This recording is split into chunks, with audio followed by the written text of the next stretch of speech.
Vous êtes chez Tartampion, salut à tous et voici l'ouvre ta boîte du jeu Ghost Adventure. Alors c'est parti, on regarde ce qu'il y a à l'intérieur de cette jolie boîte, on ouvre. Tout d'abord on a une boîte avec à l'intérieur des toupies, elle est bien calée et on va regarder justement à quoi elles ressemblent nos petites spinboards en anglais. Alors on les sort de leur sachet, en fait il y en a deux. Vous avez une toupie dite manuelle que vous allez pouvoir lancer à la main comme toutes vos bonnes vieilles toupies qui d'ailleurs tournent très très bien. Mais vous avez également une toupie qui a son lanceur avec, vous voyez, elle a un mécanisme de crémaillère. On l'installe là-dedans et puis on met la tige à crémaillère dans le lanceur ici et clac, on retire la tige, hop, la toupie se décroche et elle part toute seule à l'aventure. On a également dans la boîte 4 jetons potions tout simplement. Une fois que le flacon est ouvert et qu'il est bu, hop, et vous voyez, il est tout vide, il n'y a plus rien dedans. Dans la boîte, vous avez également un petit sachet avec quelques mines de rechange au cas où et une petite planche d'autocollant pour décorer vos petites toupies. Alors voilà pour les toupies. On a tout de suite la règle du jeu avec le principe qui est très simple. On suit les missions et on va faire passer les toupies de plateau en plateau avec ici la présentation du matériel et puis quand même quelques explications supplémentaires pour pouvoir bien évoluer et quand même passer surtout une belle aventure en résolvant vos missions, des missions qui seront plus ou moins difficile jusqu'à réussir à terminer l'aventure. Ici vous avez un récapitulatif des icônes. Alors je garde ça à côté de moi. On a ici une petite fiche qui vous explique encore mieux comment bien préparer vos toupies, éventuellement changer les pointes, le lanceur, comment est-ce qu'il fonctionne. Et au dos, vous avez aussi une présentation d'un plateau type, d'un monde, puisque quand même, c'est une aventure. Et puis, ça n'est pas sans nous rappeler un petit peu les jeux vidéo. On va le voir d'ailleurs avec les différents mondes. Vous avez ici une explication de toutes les icônes, avec le cercle de pierre qui peut être une zone d'entrée, une zone de lancer et une zone de sauvegarde.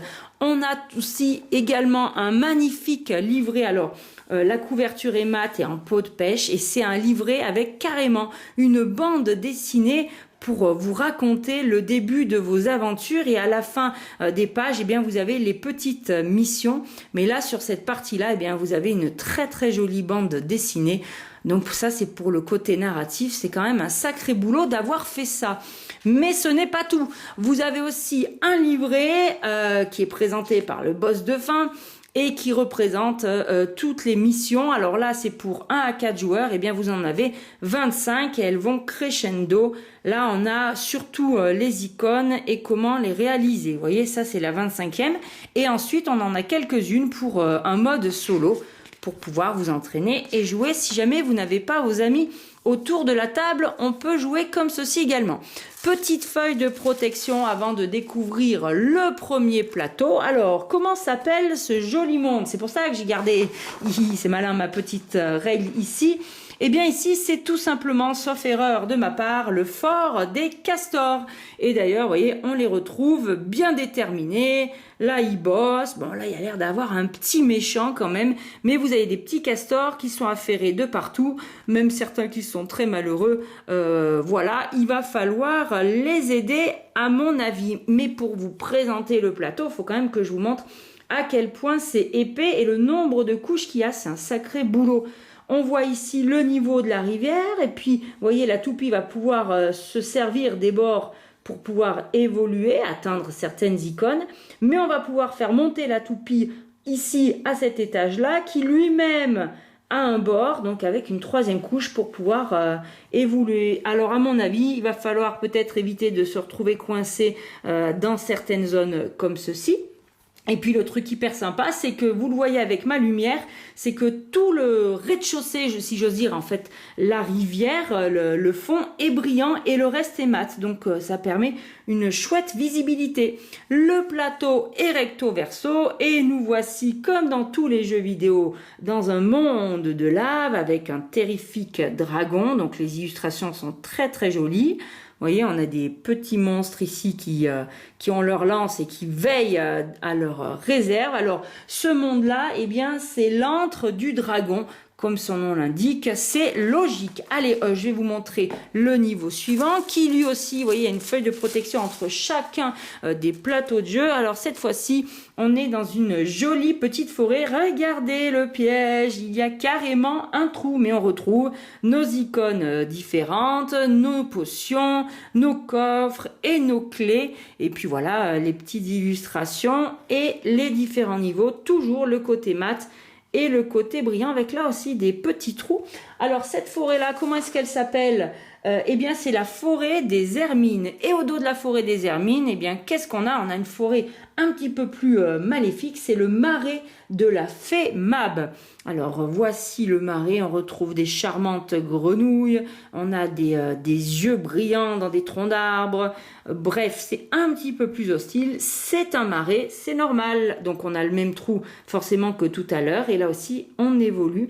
Et nos toupies, eh bien, on va hop, les lancer comme ceci et bouger notre plateau pour les faire passer. Et bien, de plateau en plateau, ça va quand même être une chouette aventure. On continue avec un nouveau plateau, c'est le 3e. Il y en a 4 au total, mais ils sont recto verso.